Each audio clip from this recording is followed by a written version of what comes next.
Muy bien, estamos continuando con esta segunda parte respecto de lo que viene a ser la lectura de Monroy, titulada Las excepciones en el Código Procesal Civil.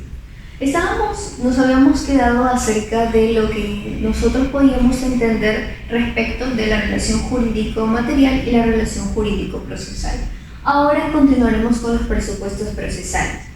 Los presupuestos procesales, Monroy nos los define como aquellos elementos que van a ser básicos y necesarios para para que se pueda dar una existencia válida de una relación jurídico-procesal. ¿Ok? Son elementos básicos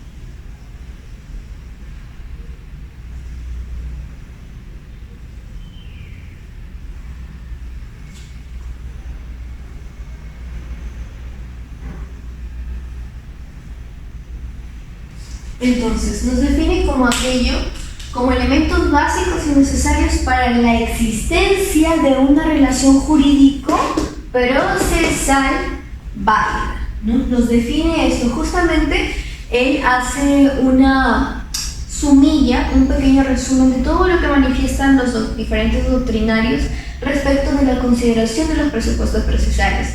Entonces, nos definen que estos son elementos que van a ser necesarios de fundamental, de vital importancia para poder hablar de una existencia de una relación jurídico-procesal válida. ¿Por qué recalca esto? Porque si bien es cierto, con el derecho de acción ya de por sí se puede entender de que va a existir una relación jurídico-procesal, pero va a depender de esta palabrita muy importante, de que ésta sea válida, es decir, de que se siga con todo lo que te estipula el ordenamiento jurídico para que se haga un adecuado análisis en el proceso que se va a realizar. Es por ello de que dentro de los presupuestos procesales nosotros podemos encontrar tres de estos mismos. Primero tenemos lo que es la competencia del juez. La competencia del juez justamente es aquella actitud que va a servir para ejercer válidamente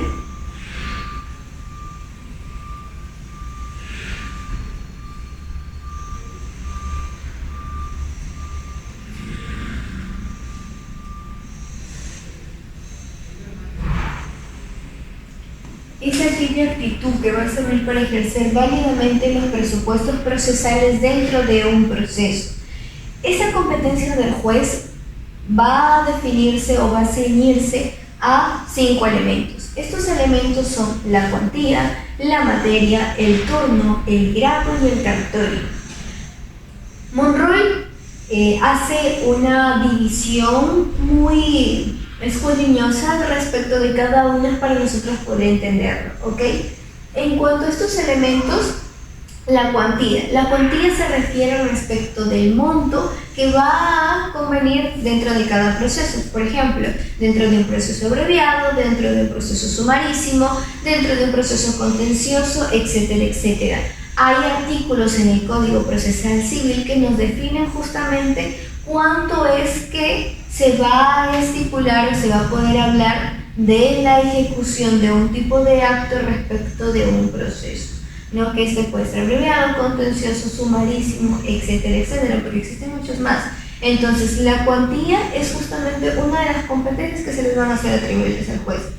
También tenemos el tema de la materia, ¿no? El tema de la materia. Esto se le va a denominar como competencia objetiva. ¿Por qué? Porque prácticamente se enfocan en lo que es la naturaleza misma de la pretensión, tanto la cuantía como la materia. Es decir, ¿de qué estamos hablando? ¿De qué tipo de demanda estamos hablando? Estamos hablando de una demanda de dar suma de dinero, estamos una demanda de reconocimiento de paternidad extramatrimonial o una demanda de alimentos, etcétera, etcétera. Entonces tenemos que ver qué tipo de materia nosotros vamos a seguir. ¿Está bien? Luego tenemos el tercer elemento que viene a ser respecto del turno y del grado. Estos son considerados también como competencias funcionales. ¿Por qué? Porque prácticamente se dedican a lo que viene a ser la organización interna del servicio de justicia. Técnicamente hay jueces de turno, también hay jueces de grado. Sabemos de que existe una pirámide por la cual se puede clasificar a estos mismos jueces. Por ejemplo, desde jueces de paz normales, jueces de paz letrados, jueces mixtos y especializados, Corte Superior y Corte Suprema. Entonces, dentro de cada una de estas pirámides va a ceñirse justamente diferentes jueces que van a tener un grado específico con el cual se les va a permitir ser competente, ¿no? Y poder desempeñar un rol adecuado respecto de las actividades que también se le atribuyen a este mismo. Luego tenemos el territorio. El territorio, como un quinto elemento, no menos importante tampoco, habla acerca del entorno geográfico, ¿no? Del entorno geográfico, y es considerado como una competencia relativa. ¿Ok? ¿Por qué? Porque según Monroy menciona desde el punto 1 hasta el 4, nosotros podemos hablar de una competencia absoluta del juez, pero en cuanto al territorio podría darse una competencia relativa.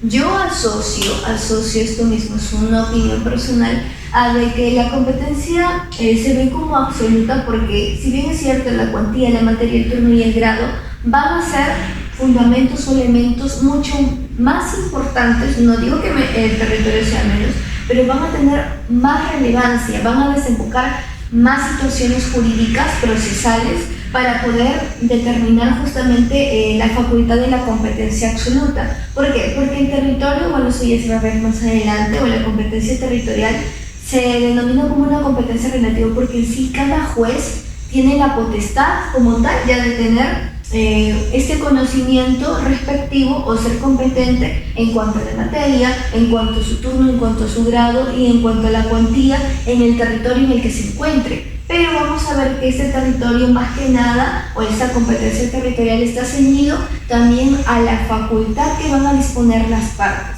¿ok? A lo que disponen las partes, sea tanto el demandante como el demandado. Eso ya va a poder ser sucinto dentro de las excepciones como tal, e incluso en otro video.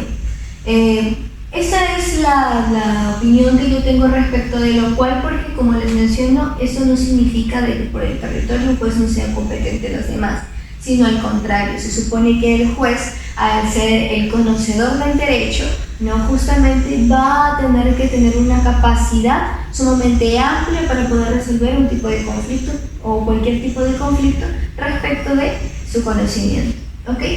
Luego tenemos la capacidad de las partes. Dentro de la capacidad de las partes se puede ver que es aquella actitud que tienen quienes.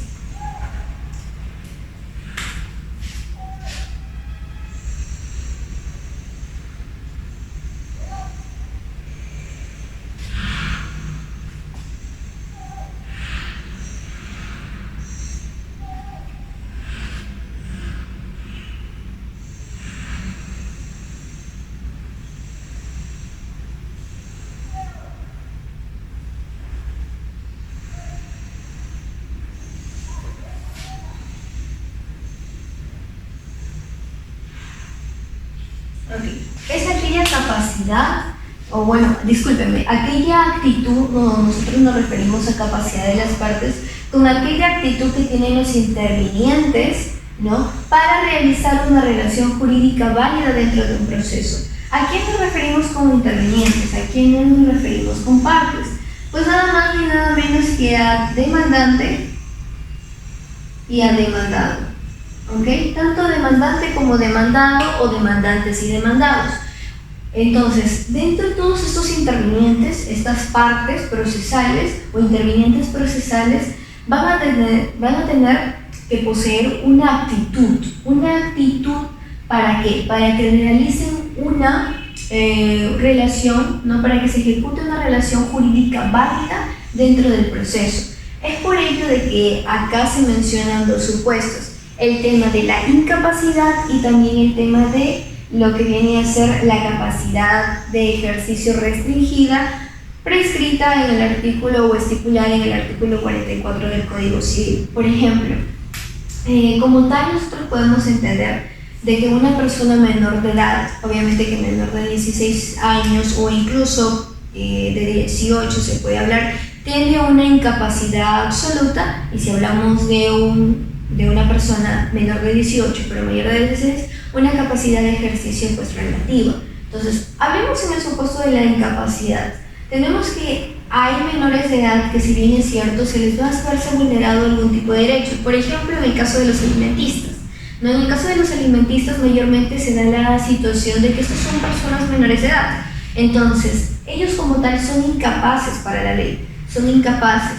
Entonces, ¿quiénes van a ser los facultados para poder ejercitar su derecho de acción cuando se les vea vulnerado justamente su derecho alimenticio? Eso es lo que ya vamos a ver aquí. Y esto se va a dar mediante ¿qué? Mediante la representación.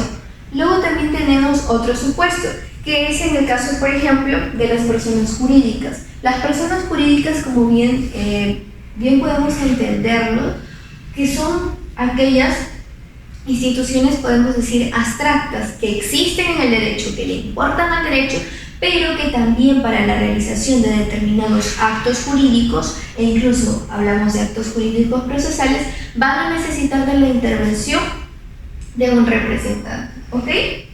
Es por ello que nosotros acá hablamos de la representación en tres tipos: la representación procesal o legal, la representación judicial y la representación voluntaria.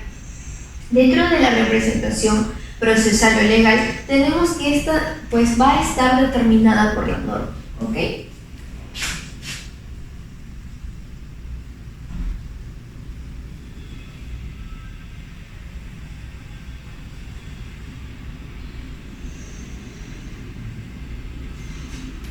La representación legal te lo va a determinar la norma. Eso es lo que significa, ¿no? Es aquella estipulación que va a ser la norma para nosotros poder hablar justamente de esta representación. La norma te dice, oye, mira, ¿sabes qué? Tú tienes una representación respecto de aquel sujeto. Por ejemplo, los padres con respecto de sus hijos, ¿no? Tienen una representación legal. La norma los autoriza, los faculta para ejercer una representación respecto de sus hijos. Luego tenemos la representación judicial, que como bien se puede sobreentender por su mismo nombre, es aquella determinada por un juez. Esto lo podemos encontrar en el artículo 76 del Código Procesal Civil para poder entender mucho más a fondo, ¿ok? Pero tenemos que esta es determinada por el juez. Y finalmente tenemos la representación voluntaria. Esa representación voluntaria va a partir de la capacidad, de aquel interés o de aquella necesidad que puede tener una de las partes para poder designar a otra persona, a otro sujeto de derecho capaz para actuar dentro de un proceso. Entonces, va a depender de quién, de las partes.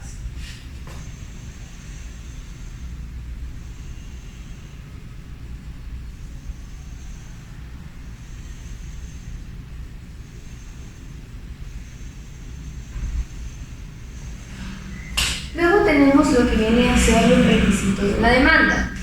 En los requisitos de la demanda, como tercer presupuesto procesal como tal, podemos encontrar que esto se encuentra a un poco más a fondo, vamos a ver por qué, en el artículo 128 del Código Procesal Civil. ¿Ok?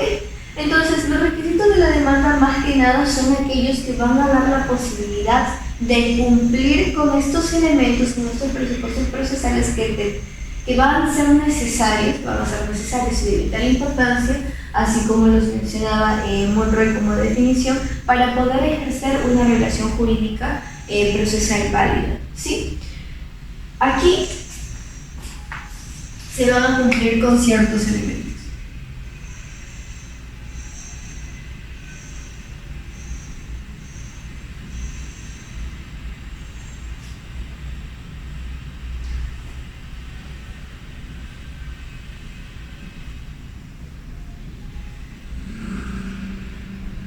Se van a cumplir con ciertos elementos o requisitos.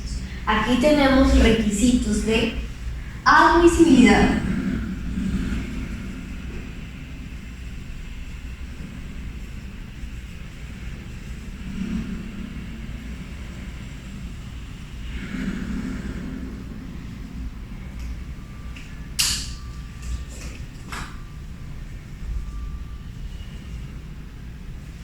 En los requisitos de admisibilidad, justamente que están, te habla cabal, a fondo cabal, el artículo 128 del Código Procesal Civil, en el cual nosotros podemos encontrar de los que los requisitos de admisibilidad son aquellos por el cual el juez va a dar la potestad a las partes de subsanar aquellos errores o deficiencias que se encuentren, por ejemplo, algún tipo de vicio o algún tipo de defecto. El juez va a poder dar esta facultad para que sea subsanado, ¿ok?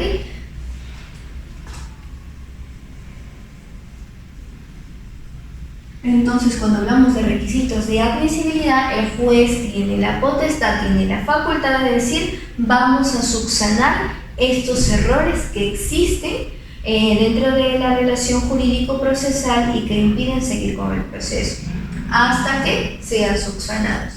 Luego tenemos los requisitos de procedencia. Estos requisitos de procedencia son mucho más importantes. Digamos que es como si fuera fuera subiendo en gradualidad, ¿ok? De admisibilidad a procedencia. ¿Por qué? Porque aquellos requisitos de procedencia van a ser no solamente aquellos que van a tener importancia al igual que los de admisibilidad, sino de que su no ejecución, es decir, no atribuir un requisito de procedencia, lo que va a hacer es que el juez ya no declare la subsanación de tales defectos, sino de que va a realizar un rechazo. ¿Ok? Va a haber un rechazo por parte del juez respecto de la presentación de la demanda. Entonces, aquí nosotros podemos encontrar estos mismos. Luego vamos a dar pase a lo que viene a ser las condiciones de la acción. En las condiciones de la acción, nosotros podemos encontrar una definición muy interesante por parte de Monroy, pero también podemos encontrar otra a modo de sumario para, si es que no podemos entender la primera, se nos hace un poco complicado, pero las dos se pueden complementar y son válidas. Monroy nos dice de que las condiciones de la acción son elementos indispensables. ¿Elementos indispensables para qué? Para que el juez pueda realizar un pronunciamiento válido sobre el fondo. Entonces te dice Monroy, estas condiciones de la acción son elementos necesarios para que el juez pueda realizar un pronunciamiento válido sobre el fondo de toda esta relación jurídico-procesal. O también se puede entender como aquellos requisitos que van a contribuir a la adecuada ejecución de ¿qué? De los presupuestos procesales. Entonces, las condiciones de la acción me van a ayudar a que mis presupuestos procesales ya explicados puedan ejecutarse de manera adecuada y así se pueda dar una relación jurídica procesal válida, ¿sí? Aquí en las condiciones de la acción nosotros tenemos tres. Se puede mencionar requisitos o supuestos, pero Monroy solamente nos hace alusión a dos. Y los vamos a explicar y luego vamos a explicar el tercero que también menciona la doctrina.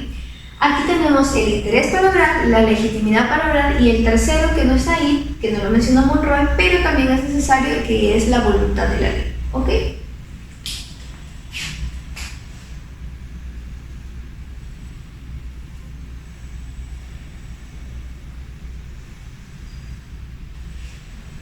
Entonces, tenemos que el interés para obrar. ¿Se acuerdan el ejemplo que les expliqué en el video anterior, en el cual nosotros tenemos aquí a José y a Pedro, ¿no? A José y a Pedro respecto de esta obligación que había suscitado y este conflicto porque Pedro no le quería pagar a José los 10,000 soles que le había prestado, ¿no? Entonces, aquí vemos que Pedro había hecho obviamente una denegación de querer pagar estos 10,000 soles porque ya los había dejado de pagar en el tercer mes, ¿cierto? Entonces José, al agotar todas las instancias antes de acudir a una vía judicial para hacer valer su derecho de acción y poder suscitar y decir, oye, órgano jurisdiccional, necesito que defiendas mi derecho, está siendo vulnerado, yo siento que está siendo vulnerado, entonces ahí es donde entra el interés para obrar. El interés para obrar es visto como aquella necesidad que tiene el accionante, que tiene el demandante para hacer valer su derecho. ¿Por qué? Porque, como vimos, José, ¿qué es lo que hizo? Trató de buscar la manera de cómo solucionar el conflicto de manera pacífica con Pedro. Fue a su casa, lo invitó a conciliar, pero aún así no llegó. Entonces, Al ver que no hay posibilidad, al verse encerrado en agotar todas las vías pacíficas, lo único que le queda es agotar la vía judicial. Entonces, acudir a esta misma para que el juez, como tercero imparcial, pueda solucionar el conflicto. Entonces, cuando nosotros hablamos de interés paroral, hablamos de aquella necesidad. Aquella necesidad que él tiene, ¿no? Que tiene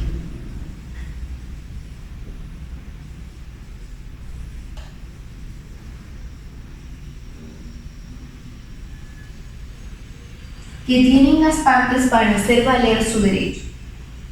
¿Y por qué las partes?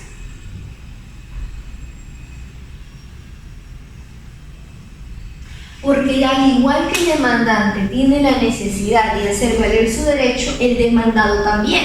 ¿Su derecho de qué? A la defensa. Entonces, él, al igual que el demandado, tanto el demandante como el demandado, tienen o van a necesitar de este interés para obrar. Tienen que tener este interés para obrar, para poder demandar y para poder contestar la demanda. Uno haciendo alusión a que se le está vulnerando un derecho, al igual que el otro, pero el otro también ejercitando su derecho a la defensa. Es decir, contradecir todo lo que se va presentando el demandado, ¿ok? El demandante, disculpen. Luego tenemos la legitimidad para obrar. La legitimidad para obrar se puede entender como aquella identidad o aquella igualdad, se puede también mencionar, de las partes en una relación jurídico-material y en una relación jurídico-procesal. Ya no tengo aquí el ejemplo, pero aquí se podía entender, justamente lo realicé en esta parte, en que había una similitud, ¿no? Hay una similitud acerca de las personas o las partes materiales con las partes procesales. Por ejemplo, si José y Pedro hicieron la ejecución de ese nacimiento, de ese tipo de acto jurídico, como lo fue esta obligación, ¿no? de dar suma de dinero mediante la estipulación de un contrato de mutuo, entonces, al haber un conflicto, estas partes materiales van a pasar a una relación jurídica procesal y al encontrarse en una situación jurídico procesal se van a convertir en partes procesales. Entonces, aquella legitimidad para obrar puede ser entendida como identidad o similitud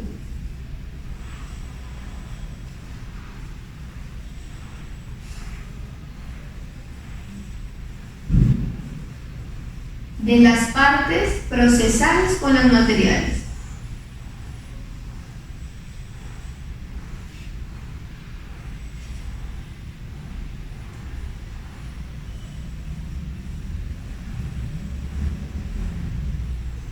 Pero aquí entra otro supuesto, y justamente es el que nosotros hemos visto con el tema de la representación, ¿ok? ¿Por qué? Porque acá nosotros hablamos, la doctrina da una definición muy interesante acerca de que esta viene a ser la identidad o la similitud de las partes procesales con las materiales, pero también la legitimidad para obrar puede ser entendida como aquella autorización que te va a dar la ley para que tú puedas ejercitar ese derecho de acción. Como les mencionaba, había situaciones en las que la persona que se encuentra con una vulneración, siente que se le ha vulnerado un derecho o se le está haciendo vulnerado un derecho, es alguien incapaz o una persona jurídica. Entonces, ¿qué va a hacer uso va a hacer uso de su derecho de representación? Y esta representación no significa, por ejemplo, de que no tenga legitimidad para obrar, sino va a tenerlo también va a tenerlo. Supongamos un ejemplo. Vamos a tratar de borrar, vamos a realizarlo en la parte de ahí. Voy a permitirme poner un poco más allá la pizarra para que se pueda ver. Ok, ahí.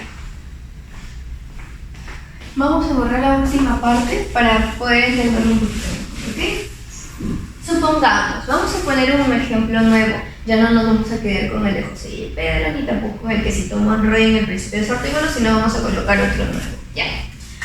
Tenemos que María,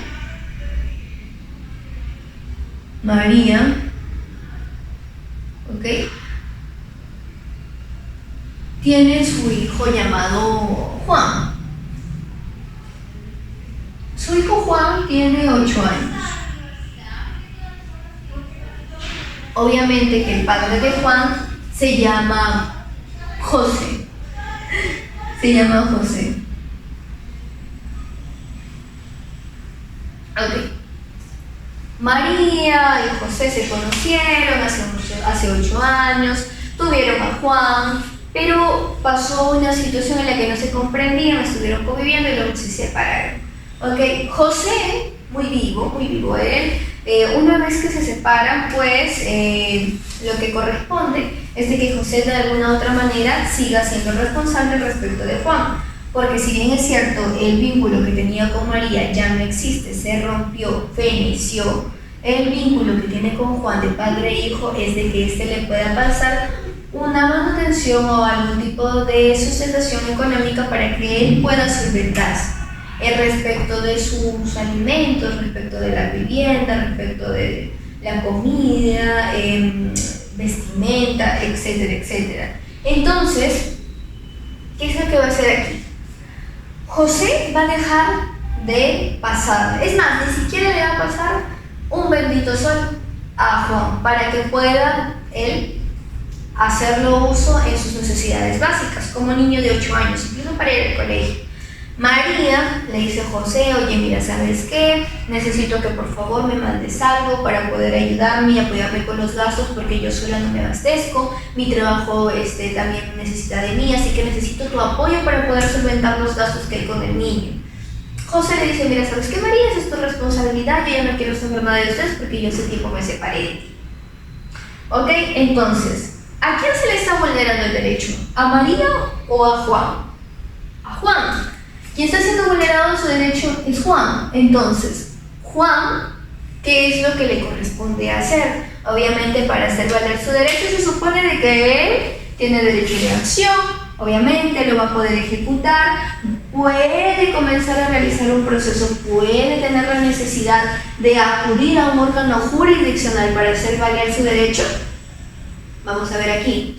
Ellos, si bien es cierto, son partes. Aquí Juan y José como tal están siendo partes de una relación jurídico-material, ¿ok? Poner en siglas porque no me alcanza, pero van a ser partes de una relación jurídico-material que está justamente estipulado en la relación respecto de los alimentos en el Código Civil. Pero al no querer pasarle José lo correspondiente para que María pueda administrar el dinero, porque obviamente Juan tiene 8 años y no lo va a poder hacer, ¿no? Respecto de las necesidades, lo que va a hacer es que se interponga una demanda de alimentos, ¿no? Una demanda de alimentos. Entonces, esta demanda de alimentos, ¿quién lo va a interponer? ¿Lo va a interponer Juan? No. Recordemos que nuestro Código Civil, nuestro ordenamiento jurídico nos dice que Juan, al tener 8 años, es una persona incapaz absolutamente. Es un incapaz. Y al ser un incapaz, entonces no va a poder ejercitar como tal su derecho de acción porque no tiene esa capacidad, valga la redundancia. Entonces, ¿quién va a ejercitar este derecho de acción? Su representante, ¿quién? Legal. Su representante legal, que en este caso es la mamá, María. Entonces acá nosotros podemos hablar de que María va a ser ahora quien intervenga, no va a ser quien interpone la demanda en favor de Juan, obviamente, porque él es el que está siendo vulnerado el derecho hacia José, ¿no? Hacia José. Entonces, aquí encontramos una identidad o similitud de las partes procesales con las materiales. No, vamos a borrar eso para que no se puedan confundir como tal. Pero no hay una identidad de las partes. ¿Por qué? Porque Juan, al tener 8 años, como ya lo mencioné, es un incapaz. Entonces, quien va a tener esta facultad, quien va a ser autorizado, ahí está, quien va a ser autorizado por ley para ejercer su derecho de acción e interponer una demanda y comenzar a abrir un proceso judicial es María, ¿ok? Es María. Entonces María con José ahora van a tener un vínculo procesal, van a ser partes procesales sujetos de una relación jurídica material procesal. Entonces, la legitimidad para obrar puede ser entendida como aquella identidad también, que puede haber identidad en las partes procesales con las materiales, puede haber, como ya lo hemos visto en los anteriores supuestos, pero también puede ser que no haya esta identidad. Entonces también se puede entender que la legitimidad es aquella autorización que te da la ley para poder actuar dentro de un proceso, como lo vemos en el caso de los alimentistas que son menores de edad, ¿ok? Menores de edad.